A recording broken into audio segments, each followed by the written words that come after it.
പ്രിയപ്പെട്ട കുട്ടികളെ, കഥയുടെ 2-ാം ദിവസത്തിലേക്ക് സ്വാഗതം. കഥയുടെ പേര് വഴിയമ്പലം. മുത്തശ്ശ, എനിക്കിന്ന് വഴിയമ്പലത്തെക്കുറിച്ച് പറഞ്ഞു തരാമോ? ഇന്നലെ പറഞ്ഞു തന്ന അത്താണിയെക്കുറിച്ച് ഞാൻ കുറിപ്പ് തയ്യാറാക്കി. മാഷിന് നന്നായി ഇഷ്ടപ്പെട്ടു. മാഷ് എനിക്ക് ഒരു മഷിപ്പേന സമ്മാനവുമായി തന്നു. ആണോ? അത് നന്നായി. ഇന്നെനിക്ക് വഴിയമ്പലത്തെക്കുറിച്ച് അറിയണം. മുത്തശ്ശൻ പറഞ്ഞു തരുമോ? അതിനെന്താ, പറഞ്ഞു തരാമല്ലോ. പണ്ട് വഴി നടന്ന് ക്ഷീണിച്ചു വരുന്നവർക്ക് വിശ്രമിക്കാനുള്ള ചെറിയ സങ്കേതമാണ് വഴിയമ്പലം. ഓ, നമ്മുടെ ബസ് കാത്തിരിപ്പ് കേന്ദ്രം പോലെ അല്ലേ മുത്തശ്ശ? അതെ, കരിങ്കൽ മണ്ഡപങ്ങളായിരുന്നു അവയിൽ പലതും. ദാഹജലം പകർന്നു കൊടുക്കുന്ന തണ്ണീർപ്പന്തലുകളുമായിരുന്നു അവിടം. ഇത്തരം സ്ഥലങ്ങൾക്ക് വലിയ വലിയ ചരിത്രങ്ങൾ പറയാനുണ്ട്. വഴിയാത്ര ചെയ്ത് തളർന്നവർക്ക് താങ്ങും തണലുമായിരുന്നു അവിടം.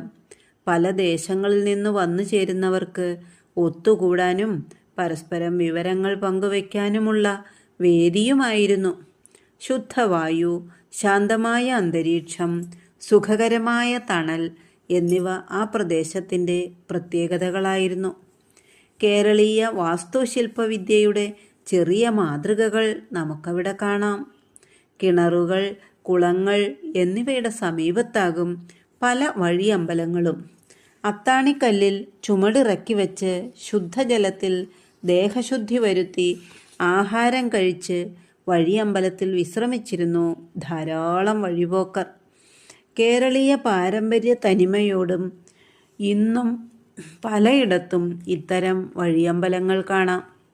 പഴയ കഥകളിലും നോവലുകളിലും വഴിയമ്പലത്തെപ്പറ്റി പറഞ്ഞിട്ടുണ്ട്.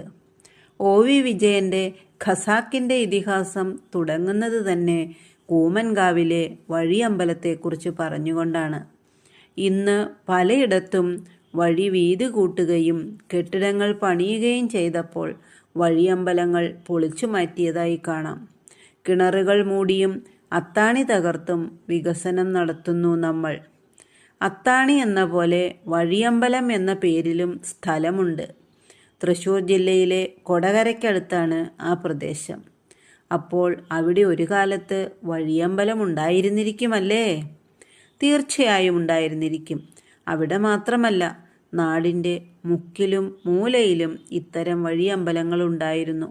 നാടുവാഴികൾ, പ്രഭുക്കളും രാജാക്കന്മാരും ഇത്തരം വഴിയമ്പലങ്ങൾ ധാരാളം നിർമ്മിച്ചിരുന്നു. നാളെ